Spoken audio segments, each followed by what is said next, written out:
La Bible révèle que la fin de toute chose est proche et que Dieu appelle tout homme à pouvoir se réjouir de la seconde venue de Jésus-Christ. L'objectif de cette présentation est de vous préparer à être du nombre de ceux qui gardent les commandements de Dieu et le témoignage, la foi de Jésus-Christ. Eh bien, bonjour à toutes et à tous et bienvenue à vous. Et bon sabbat, que la paix et la grâce du Seigneur Jésus-Christ et de Dieu, son Père et notre Père, soit avec vous en ce matin. Nous allons, avant de pouvoir considérer cette présentation et ouvrir la parole de Dieu, eh bien, invoquer sa présence. Et pour cela, nous vous invitons, là où c'est possible, à pouvoir vous prosterner.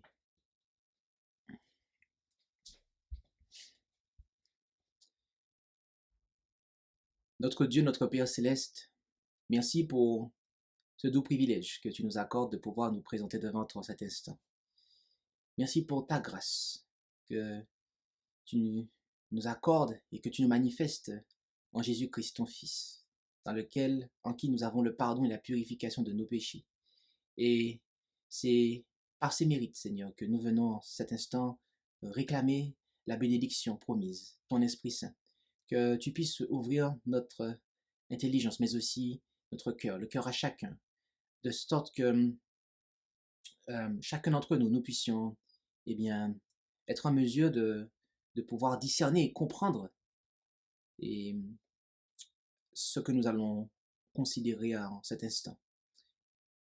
Sois avec ton serviteur, soutiens-le au travers de ce moment et sois aussi avec tous tes servantes et serviteurs qui auront à entendre ce message et qu'ils puissent être en mesure, à l'ouïe de ce message, et bien être bénis, édifiés et comprendre, Seigneur, ce que tu attends de ton peuple.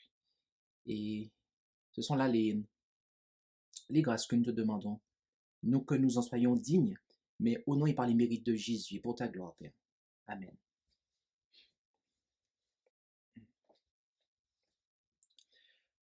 Le titre de cette présentation est « Le parler en langue ». Et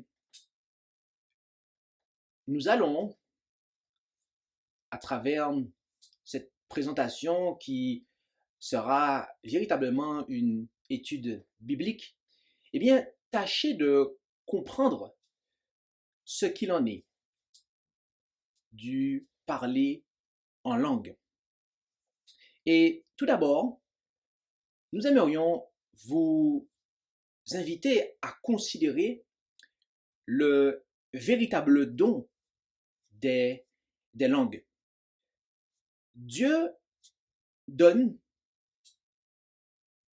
tous les dons de l'esprit pour répondre à un besoin pratique.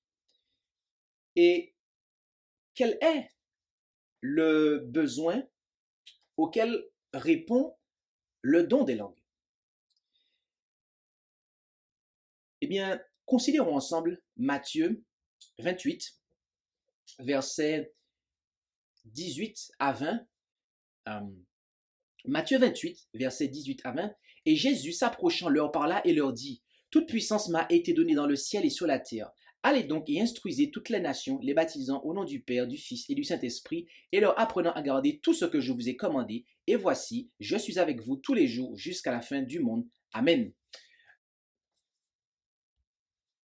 Ce commandement a de quoi poser un problème, voyez-vous. Comment les apôtres pouvaient-ils aller prêcher dans le monde entier alors qu'ils ne parlaient qu'une langue ou deux? Après tout, les disciples de Jésus étaient très intelligents, même si la plupart d'entre eux n'avaient pas reçu d'éducation formelle. Afin d'accomplir cette grande mission, il a promis de leur donner un don particulier du Saint-Esprit. Il s'agit d'une capacité miraculeuse et surnaturelle de parler des langues étrangères qui n'avaient pas étudiées ou connues auparavant, et ce dans le but de répandre l'évangile.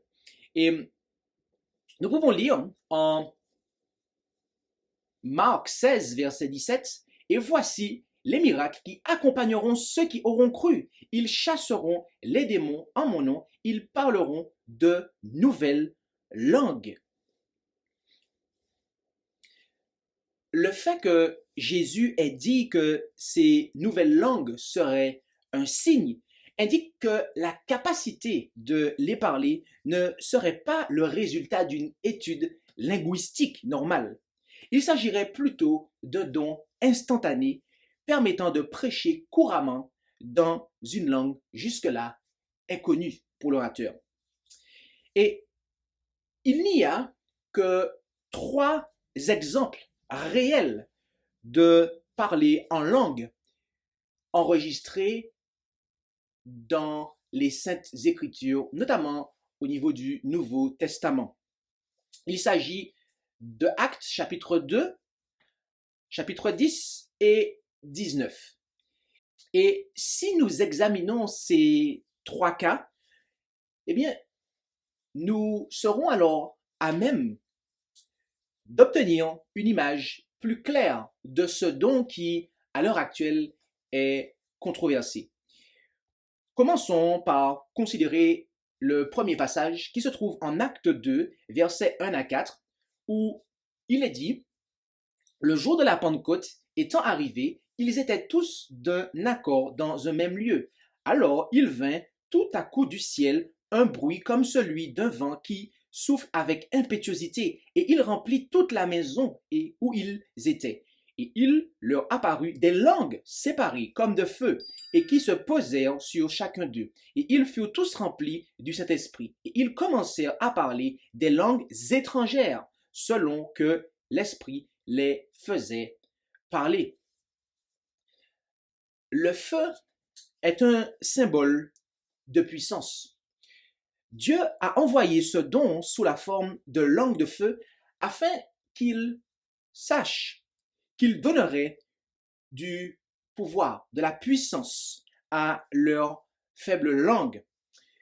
De la même manière qu'il a donné de la force à Moïse pour qu'il puisse aller se présenter devant Pharaon, tel que nous le lisons dans la référence placée en bas, Exode 4, versets 10 à 12. Et qu'il a touché les lèvres d'Isaïe avec un charbon provenant de l'autel céleste, tel que nous pouvons le voir dans la référence placée aussi en bas, Ésaïe 6, versets 6 et 7. Pourquoi le Seigneur a-t-il attendu la Pentecôte pour accorder ce don? Eh bien, poursuivons la lecture en Actes chapitre 2, du verset 5 à 11, de manière à pouvoir mieux saisir le contexte. Acte 2, versets 5 à 11, où nous lisons « Or, il y avait en séjour à Jérusalem des Juifs, hommes pieux, de toutes les nations qui sont sous le ciel. Et ce bruit ayant eu lieu, il s'assembla une multitude qui fut confondue de ce que chacun les entendait parler dans sa propre langue. Et ils en étaient tous hors d'eux-mêmes et dans l'admiration, se disant les uns aux autres, ces gens-là qui parlent, ne sont-ils pas tous galiléens? Comment donc les entendons-nous chacun dans la propre langue du pays où nous sommes nés? Parthes, Mèdes, Élamites et ceux qui habitent la Mésopotamie, la Judée, la Cappadoce, le Pont et l'Asie, la Phrygie, la Pamphylie, l'Égypte, les quartiers de la Libye, qui est près de Cyrène, et les étrangers romains, juifs et prosélytes, crétois et arabes, nous les entendons parler en nos langues des merveilles de Dieu. Le jour de la Pentecôte était un jour saint qui avait lieu quelques 50 jours après la Pâque. Et des Israélites dévoués venaient de tout l'Empire romain pour se recueillir à Jérusalem. Et Dieu a choisi cette occasion opportune pour accorder le don des langues aux disciples afin qu'ils puissent prêcher aux Juifs venus en ce lieu pour cette occasion. Et au moins 15 groupes linguistiques différents étaient représentés dans la foule ce jour-là, comme nous venons de le lire.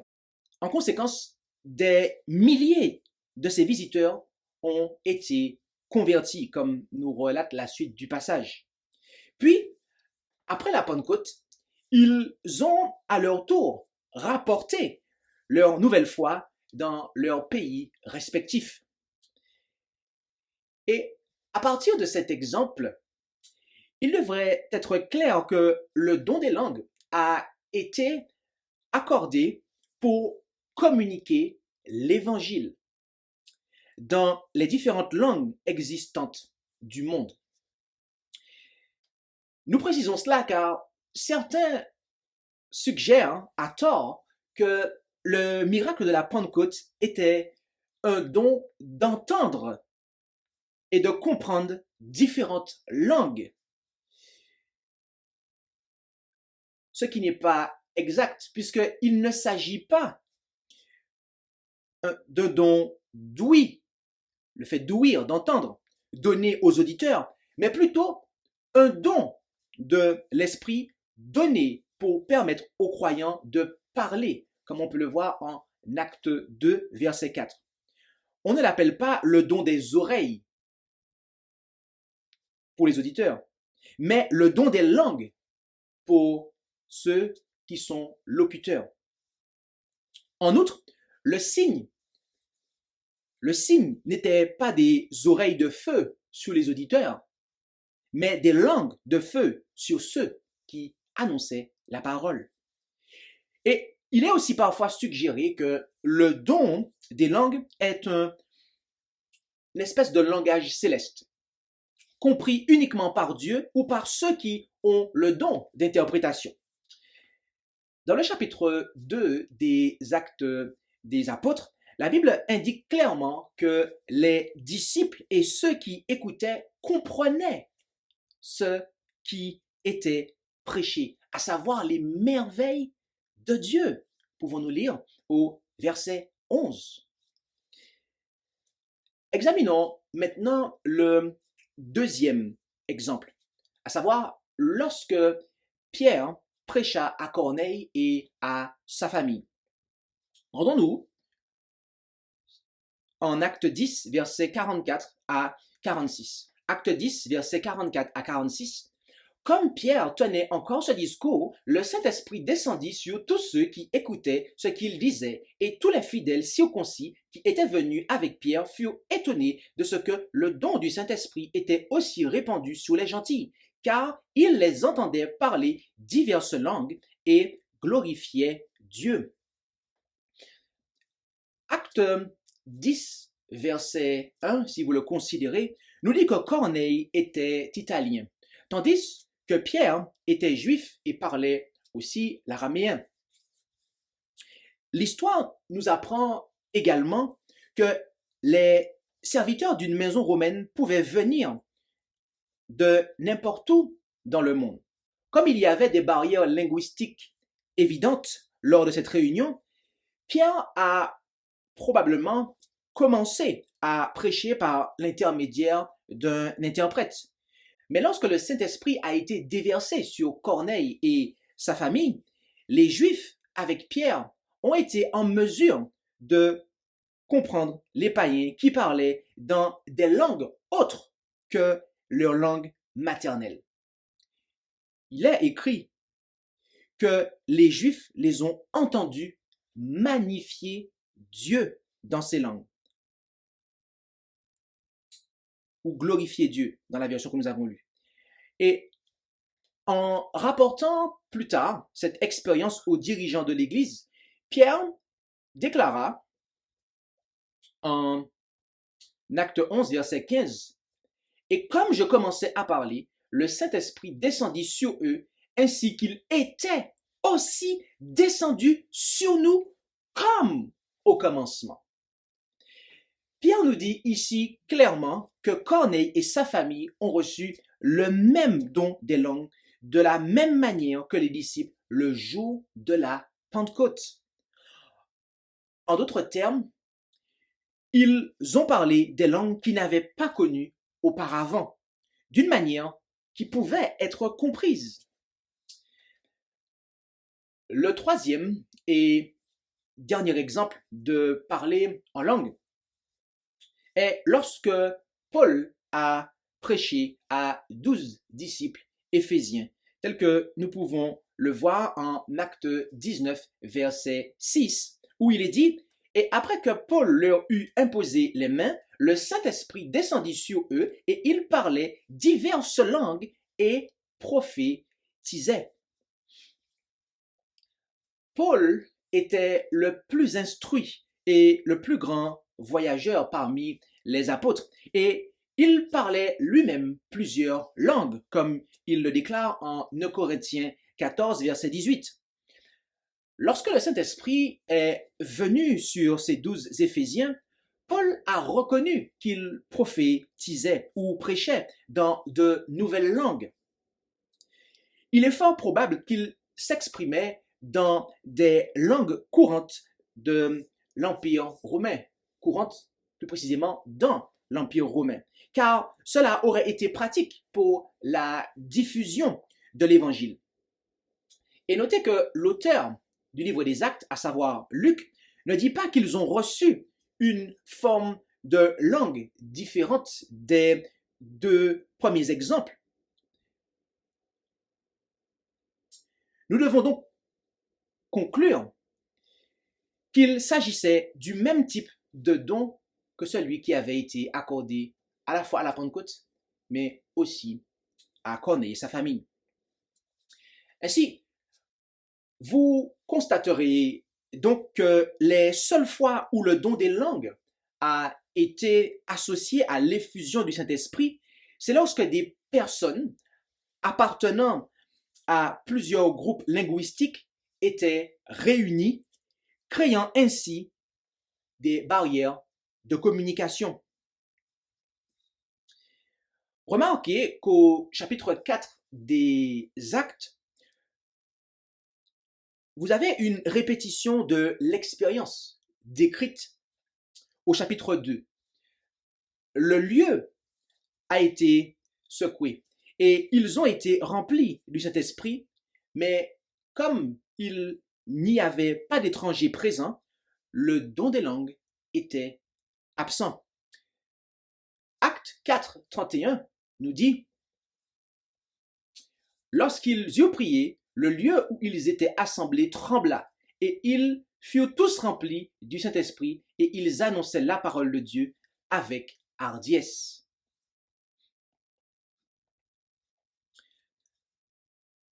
L'objectif du baptême du Saint-Esprit n'est pas de marmonner ou de bafouiller des sons inintelligibles, mais plutôt d'avoir la puissance de prêcher. Et c'est pourquoi Jésus a dit en Acte 1, verset 8, « Mais vous recevrez la puissance du Saint-Esprit qui viendra sur vous, et vous me servirez de témoin tant à Jérusalem que dans toute la Judée et la Samarie et jusqu'aux extrémités de la terre. »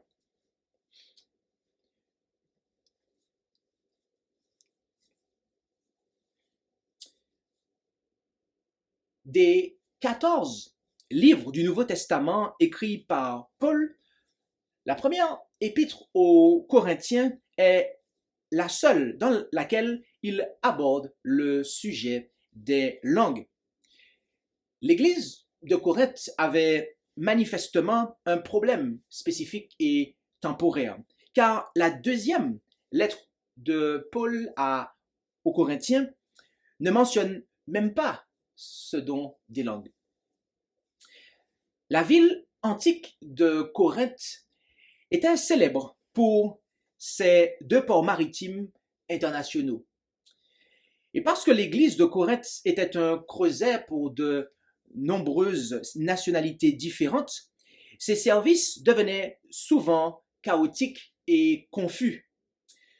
De toute évidence, certains membres priaient, témoignaient ou prêchaient dans des langues inconnues des autres personnes présentes.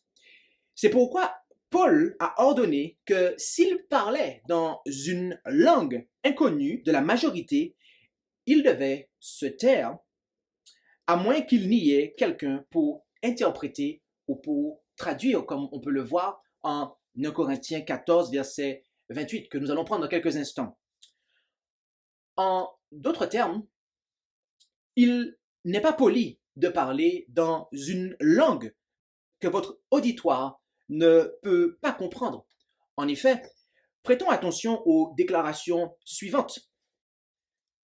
1 Corinthiens 14, versets 6 à 9.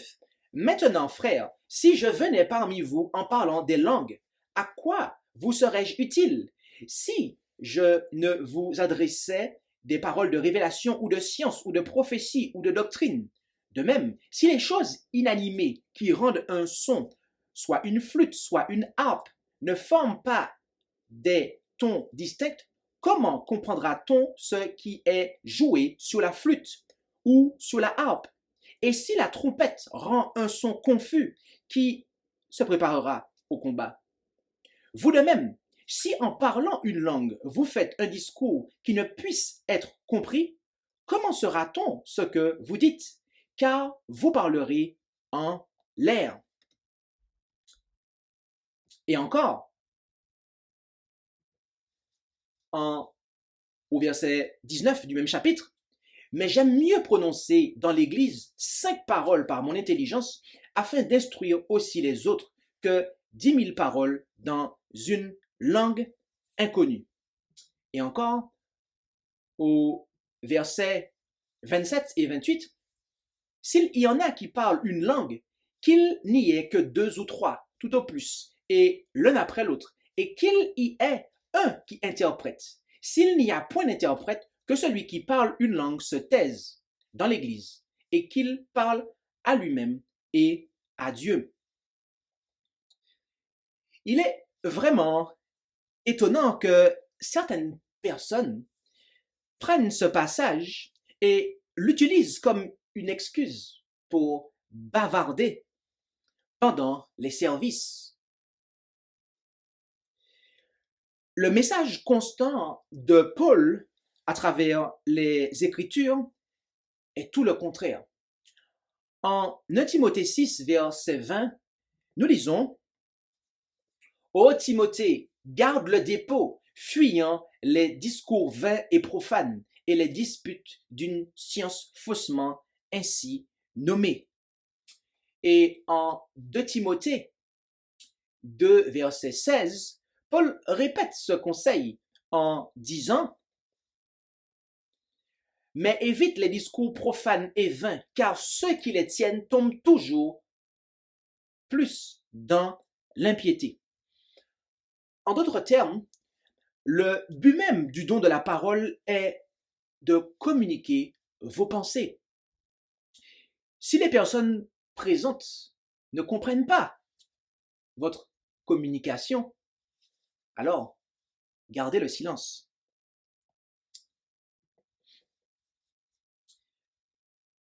Beaucoup de chrétiens charismatiques seraient d'accord pour dire que les langues parlées dans le livre des Actes étaient des langues normales du monde.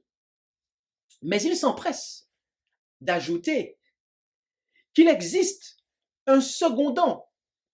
Oui, qu'il existe un second don. Un langage de prière céleste.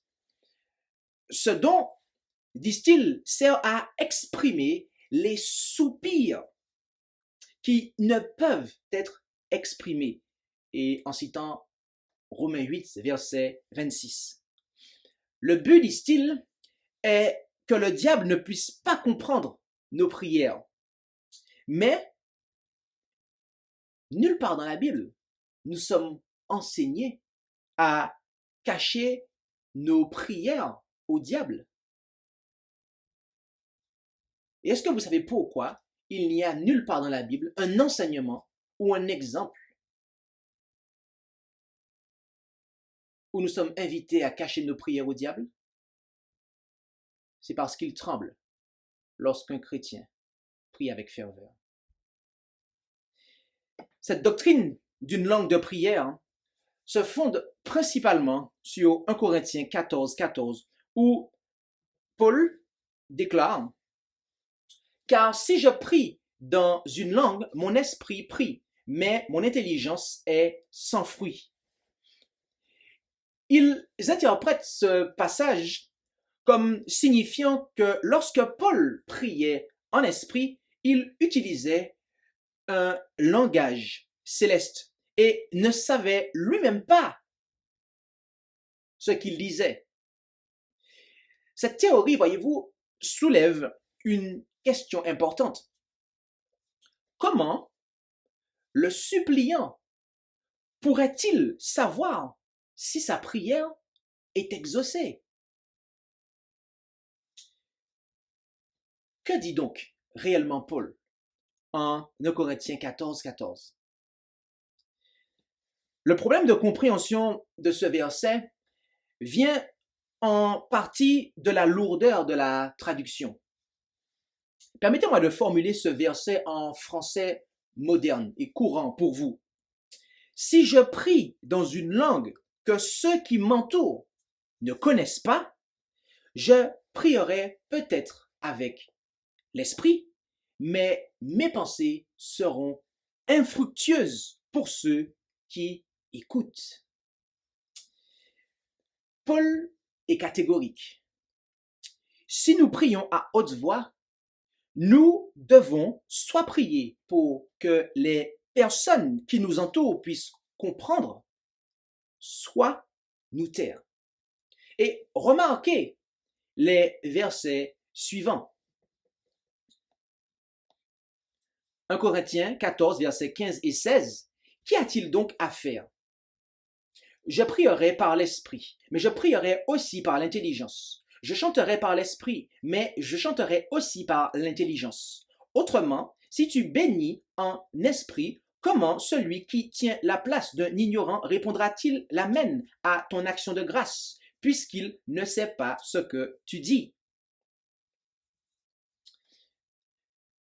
D'après ce texte, qui est-ce qui a un problème de compréhension? C'est l'auditeur et non l'orateur, comme on l'enseigne généralement, à tort. Si vous avez déjà prié avec quelqu'un qui fait une prière dans une langue qui vous est inconnue, alors vous savez par expérience ce que Paul voulait dire quand il déclara qu'il est difficile pour vous de dire Amen à la fin de la prière. Sans interprète, vous n'avez aucune idée de ce à quoi vous donnez votre assentement en disant Amen. Et il se peut que vous accordez votre assentement sur des paroles qui ont été inspirées par le diable. Mais puisque vous ne comprenez pas, vous ne le saurez pas. Ce n'est que si vous comprenez ce qui est dit que vous pouvez savoir si ça vient du diable et ne pas dire Amen, ou de Dieu et dire Amen. Il est évident, d'après le contexte de 1 Corinthiens 14, que le but du parler en langue ou de parler des langues étrangères est de communiquer l'évangile et ainsi d'édifier l'Église, de la construire.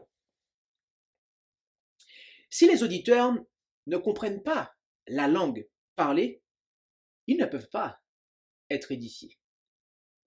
Par conséquent, s'il n'y a pas d'interprète, l'orateur parle simplement en l'air. Et les seules personnes présentes qui savent ce qui est dit sont Dieu et lui-même. C'est le sens clair du verset 2, souvent mal cité. Lisons 1 Corinthiens 14, 2. Car celui qui parle une langue inconnue ne parle pas aux hommes, mais à Dieu, puisque personne ne l'entend et qu'il prononce des mystères en son esprit. Paul souligne encore une fois que les langues parlées doivent être comprises par les auditeurs, ou alors celui qui veut partager les mystères de l'Évangile doit s'asseoir tranquillement en méditation entre lui et Dieu. Et lisons le passage suivant au verset 9. Vous de même, si en parlant une langue, vous faites un discours qui ne puisse être compris, comment saura-t-on ce que vous dites? Car vous parlez en l'air.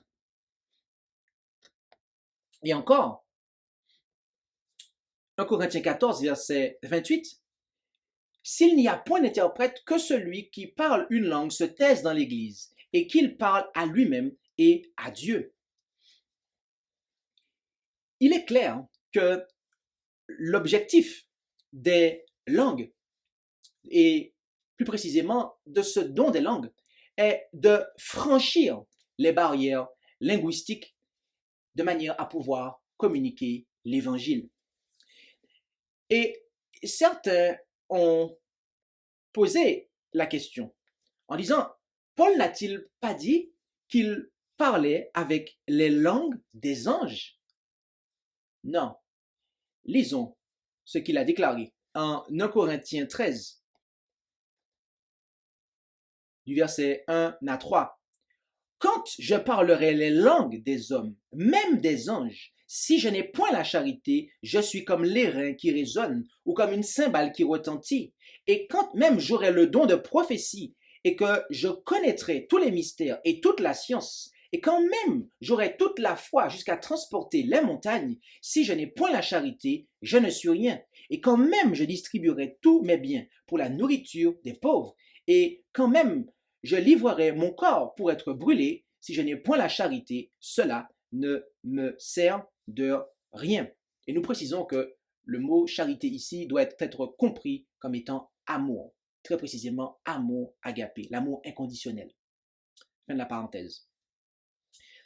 Lorsque vous lisez ce passage dans son contexte, vous verrez que le mot quand, donc quand même, signifie même si.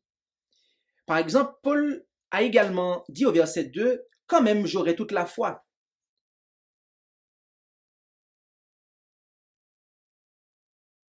Ce qui laisse entendre qu'il n'avait pas encore toute cette plénitude-là dont il parle. Et le verset 3 ajoute, quand même je livrerai mon corps pour être brûlé. Paul a été décapité et non pas brûlé. Nous voyons donc que Paul utilise ici l'expression quand même, et la traduction ici, il s'agit de quand même, ce qui signifie même si.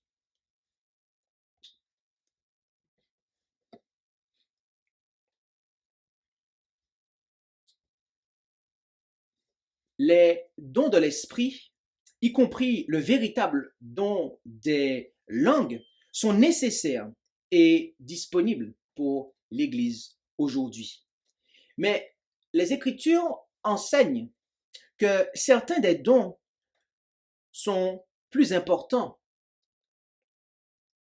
que d'autres et que nous devons nous concentrer, nous focaliser sur les plus importants. Oui, en 1 Corinthiens 12, verset 31.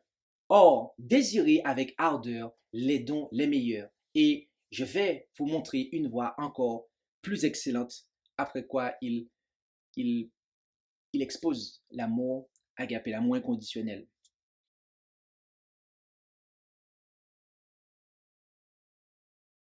En réalité, lorsque la Bible énumère les dons spirituels, celui des langues se trouve généralement en bas de la liste, comme on peut le voir en 1 Corinthiens 12, verset 28.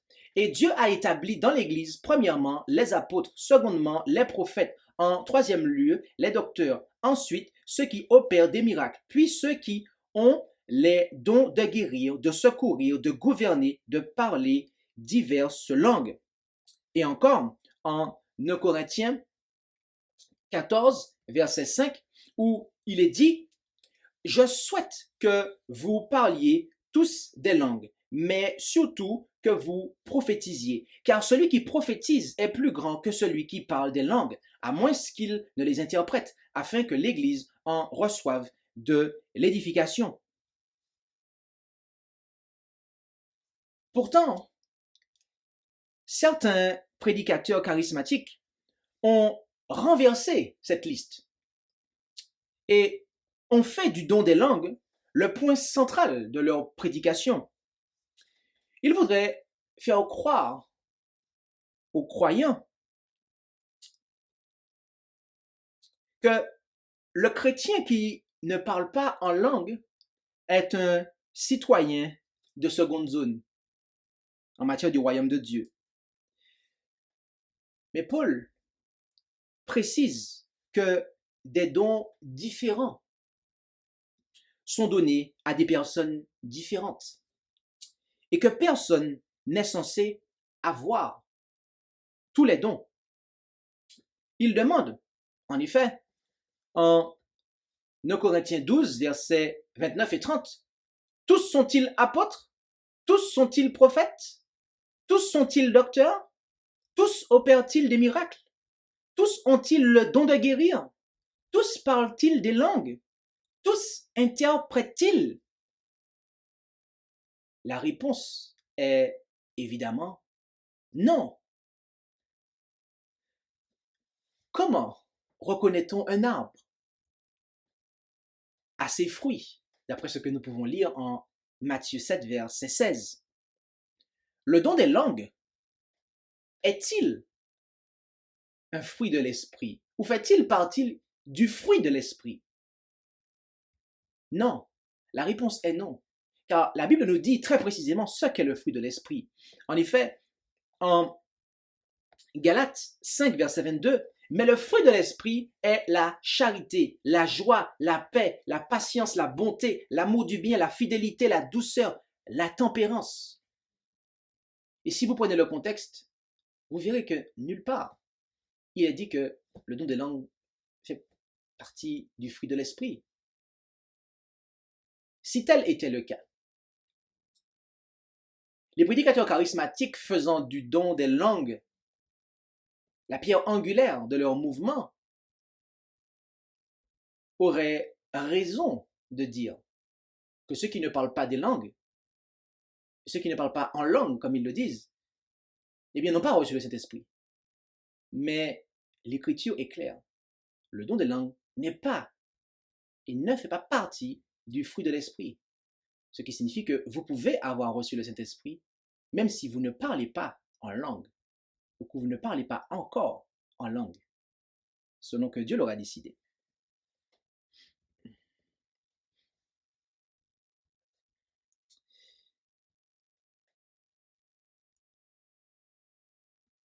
Dans plus de 50 exemples dans la Bible, nous avons Dieu qui remplit son peuple de son esprit.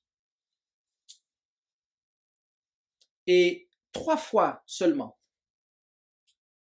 les langues sont liées à cette expérience. Donc, c'est dire que le don des langues, si vous ne l'avez pas, ne veut pas dire que vous n'avez pas reçu le Saint-Esprit, comme nous le disions. De plus, Jésus est notre exemple. Il était rempli du Saint-Esprit. Mais voyez-vous, il n'a jamais parlé en langue, d'après ce que nous disent les évangiles. Jean le Baptiste était également rempli du Saint-Esprit dès le sein de sa mère, comme on peut le voir en Luc 1, verset 15. Mais il n'y a aucune trace dans les évangiles nous laissant à penser qu'il aurait parlé en langue. Plus précisément, une langue étrangère ou des langues étrangères.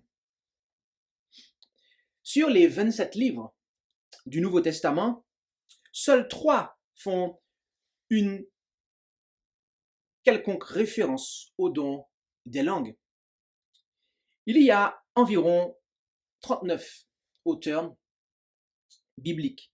Et sur ces 39 auteurs, seuls 3, à savoir Luc, Paul et Marc mentionnent le sujet des langues. En d'autres termes, nous devrions mettre l'accent là où Dieu lui-même a mis l'accent. Or, il ne l'a pas mis sur le don des langues.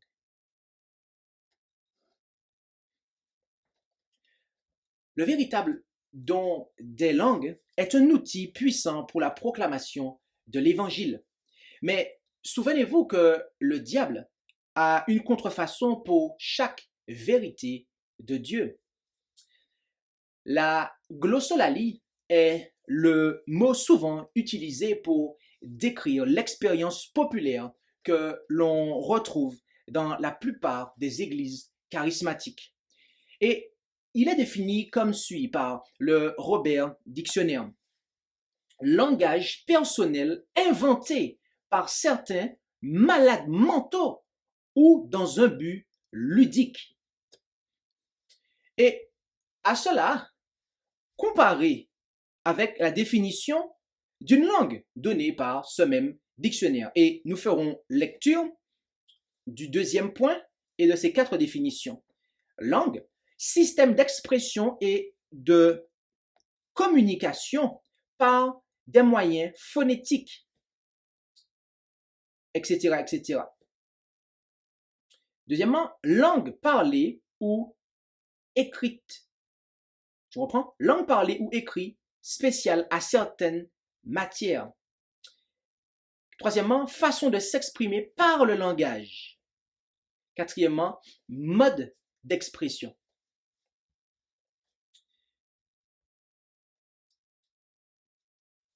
Quelle que soit la définition, les sons qui sont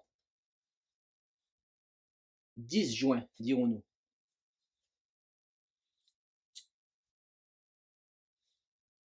les sons qui se retrouvent être exprimés dans le cadre de la glossolalie ne constituent en aucune manière une langue, d'après la comparaison des 2 définitions que nous avons présentées. Si vous vous intéressez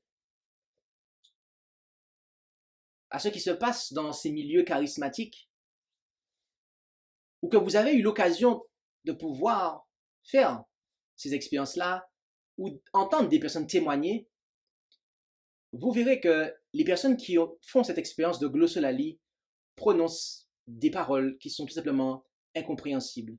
Et le plus souvent, ils répètent les mêmes sons. Et lorsqu'il y a quelqu'un qui traduit cette personne qui parle, soi-disant, en langue, eh bien, alors que cette personne répète les mêmes sons, la personne qui traduit, elle, est en train de développer et de traduire un message, mais sans jamais répéter les mêmes mots. Donc, vous voyez qu'il y a déjà une incohérence, car le traducteur ne traduit pas correctement, parce que si la personne répète les mêmes sons, et que vous êtes en mesure d'identifier que dans tout le discours qu'a fait le prédicateur qui soi-disant est en train de parler en langue, il y a au moins 10 fois le même mot ou le même son qu'il a prononcé, vous devriez être en mesure d'entendre le traducteur répéter 10 fois environ ces mots. Or, ils ne le font pas, ce n'est pas ce qui se passe. Donc, cela montre bien que il ne s'agit pas d'une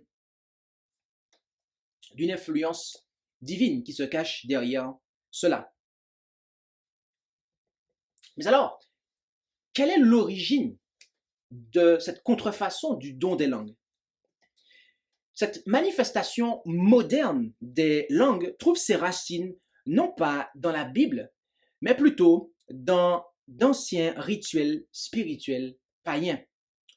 Au VIe siècle avant Jésus-Christ, l'oracle de Delphès se trouvait dans un temple construit au pied du mont Parnasse. Delphès était également sacré pour Dionysos, le dieu associé au vin, à la fertilité et à la danse sensuelle.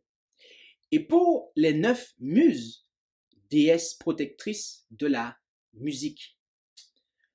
Pendant que la musique exaltante était jouée, la prêtresse principale, nommée Piti, respirait des vapeurs enivrantes,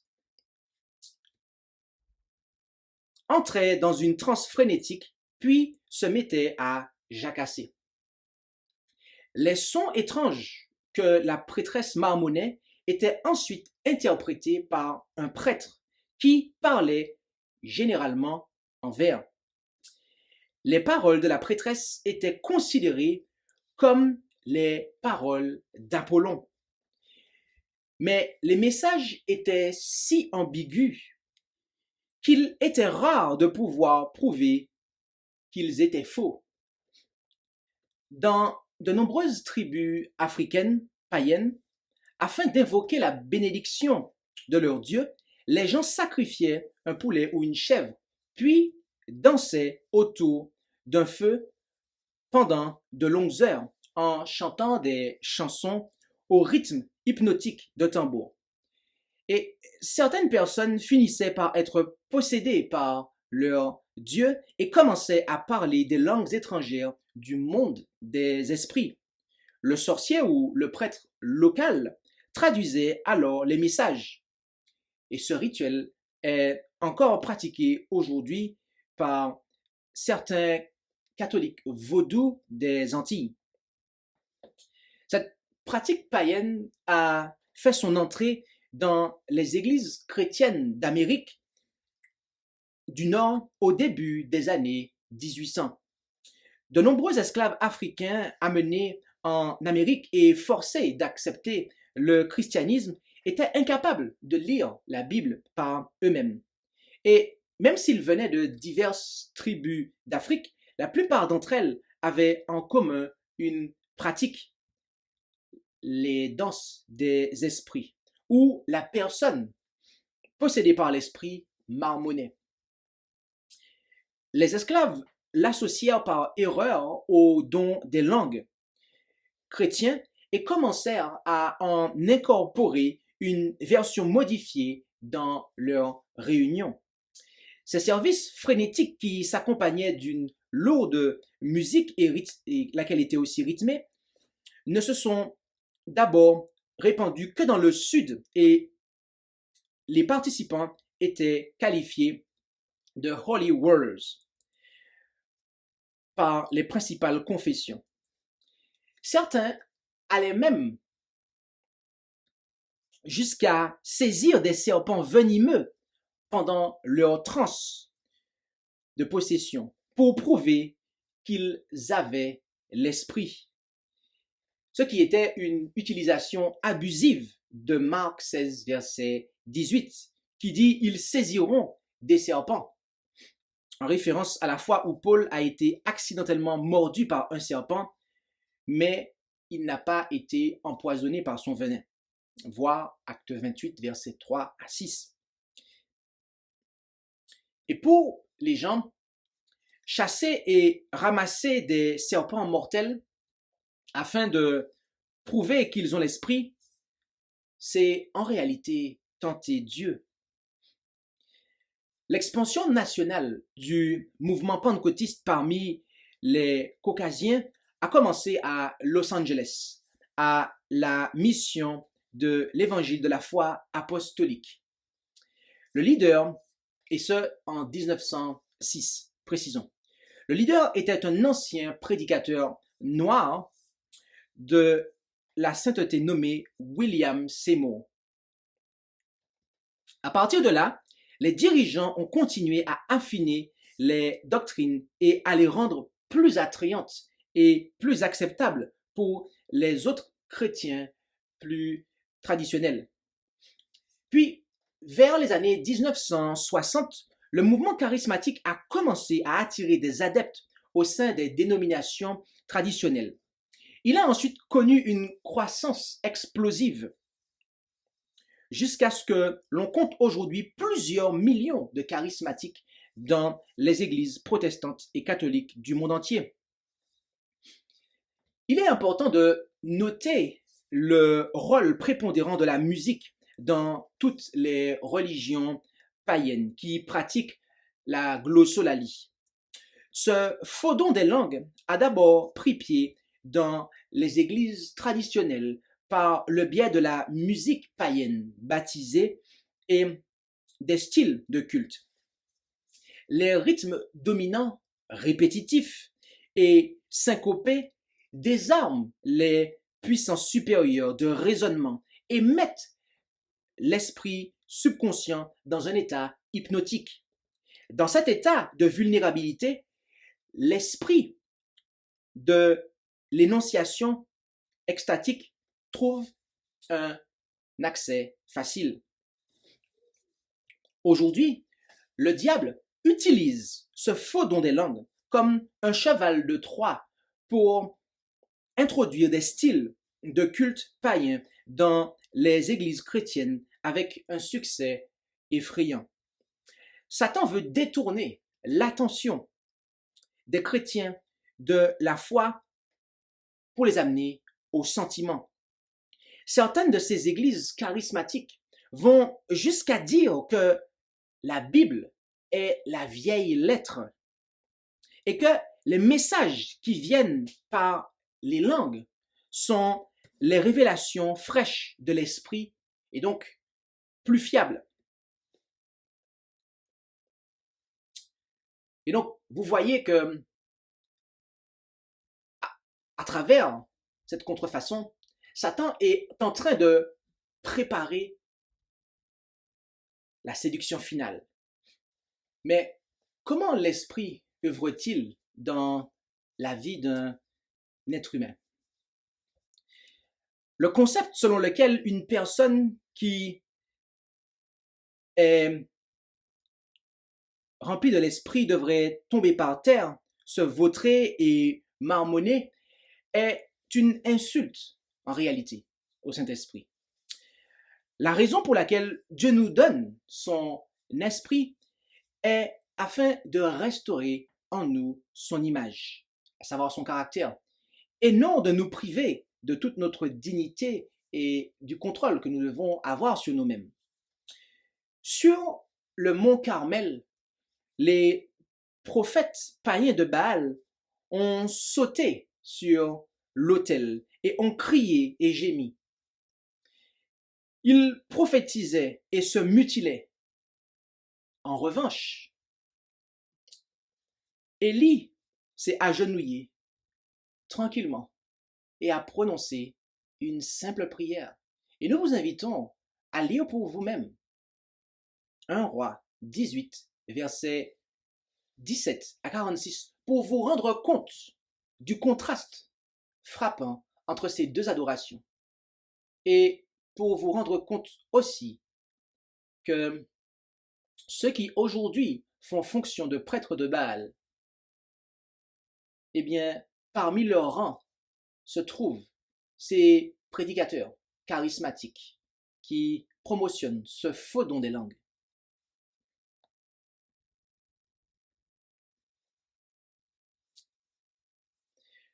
La vérité ici, c'est que Dieu n'est pas l'auteur de la confusion, comme nous pouvons le lire en 1 Corinthiens 14, verset 33. Car Dieu n'est point pour la confusion, mais pour la paix, comme on le voit dans toutes les églises des saints. Si Dieu n'est pas responsable, alors qui est le responsable? L'idée que nous perdons le contrôle de notre personne lorsque nous recevons l'Esprit n'est absolument pas conforme aux Écritures. En effet, en 1 Corinthiens 14, verset 32, il nous est dit « Or, les esprits des prophètes sont soumis aux prophètes. » Et voici un autre exemple. Après que Jésus ait sauvé un homme fou furieux qui était possédé par un démon au bord de la mer, il nous est dit ce qui suit. en Luc 8, verset 35.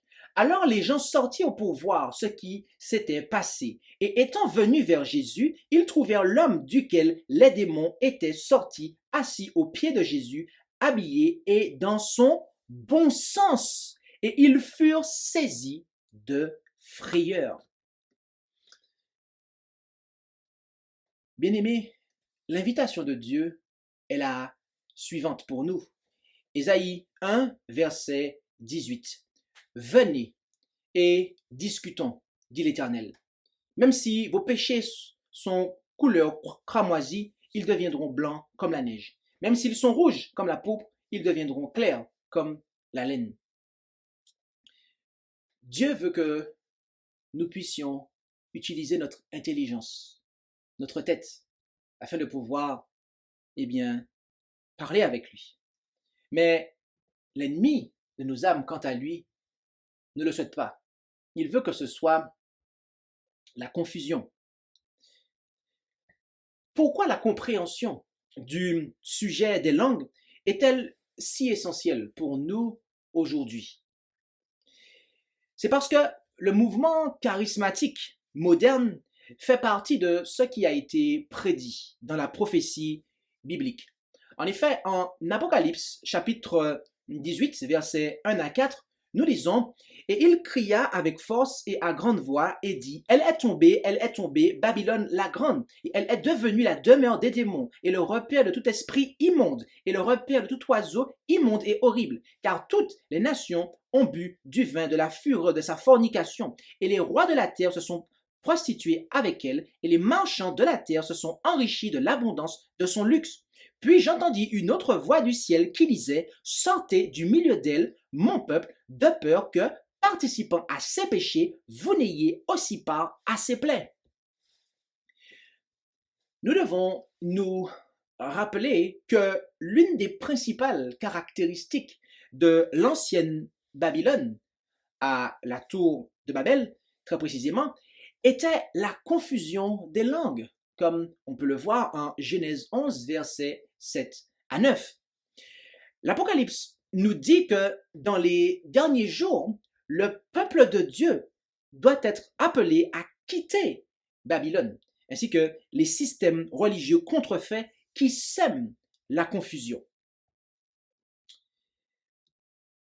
Et il nous est aussi dit en Apocalypse 16, verset 13, « Et je vis sortir de la gueule du dragon et de la gueule de la bête et de la bouche du faux prophète 3 esprits immondes semblables à des grenouilles. » L'expression de la bouche représente la parole et il ne faut pas oublier que l'arme principale d'une grenouille est sa langue.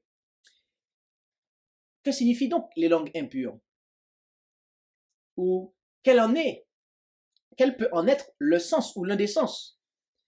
Eh bien, peut-être que Dieu est ici en train de nous dire quelque chose.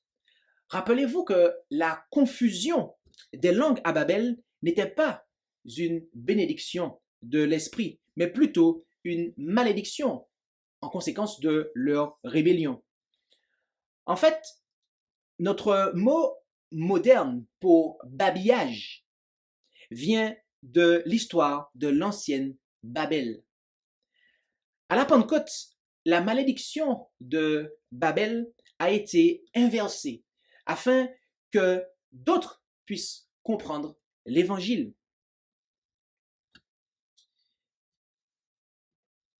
Et l'obéissance est un prérequis pour recevoir le don du Saint-Esprit.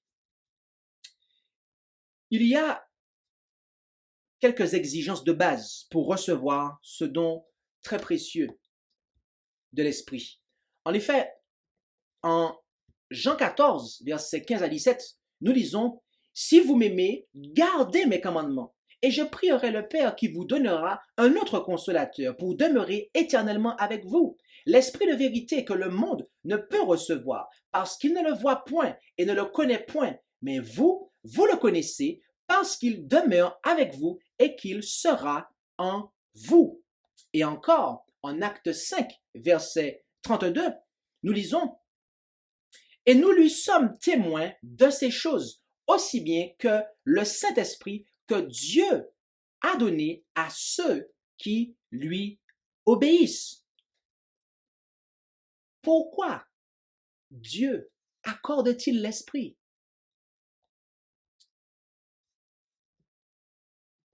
Rappelez-vous, Acte 1, verset 8. « Mais vous recevrez la puissance du Saint-Esprit qui viendra sur vous, et vous me servirez de témoin, tant à Jérusalem que dans toute la Judée et la Samarie et jusqu'aux extrémités de la terre. » Dieu n'accorde pas l'Esprit simplement afin que nous puissions bavarder comme cela.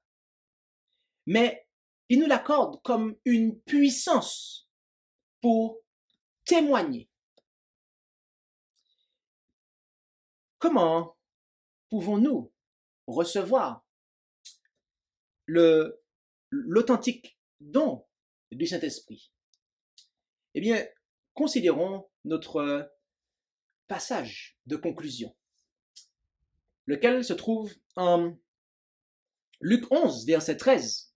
« Si donc, vous qui êtes mauvais, vous savez donner de bonnes choses à vos enfants, combien plus votre Père céleste donnera-t-il le Saint-Esprit à ceux qui le lui demandent? » Voyez-vous, notre Père céleste est désireux de nous accorder son Saint-Esprit. Le problème, c'est que nous sommes mauvais. Et en raison de des méchancetés auxquelles nous nous accrochons, en raison des mauvaises pensées que nous chérissons et auxquelles nous nous accrochons, des mauvais raisonnements, des mauvaises idées, des mauvais comportements, eh bien, il ne peut pas nous accorder la plénitude de son esprit. C'est pour cela que nous devons, eh bien, rechercher à obtenir le Saint-Esprit en acceptant la repentance que Dieu a pour nous, en nous repentant de nos péchés, en les confessant, en les délaissant et en recherchant la communion avec Dieu. Et alors, nous recevrons le don du Saint-Esprit. Et si Dieu le juge nécessaire pour la mission, il nous accordera le don de pouvoir parler n'importe quelle langue étrangère selon le besoin. Puisse Dieu nous bénir abondamment et puissions-nous recevoir le don du Saint-Esprit comme Dieu le souhaite tant. Amen. Je vous invite à pouvoir vous prosterner avec moi afin de conclure en priant.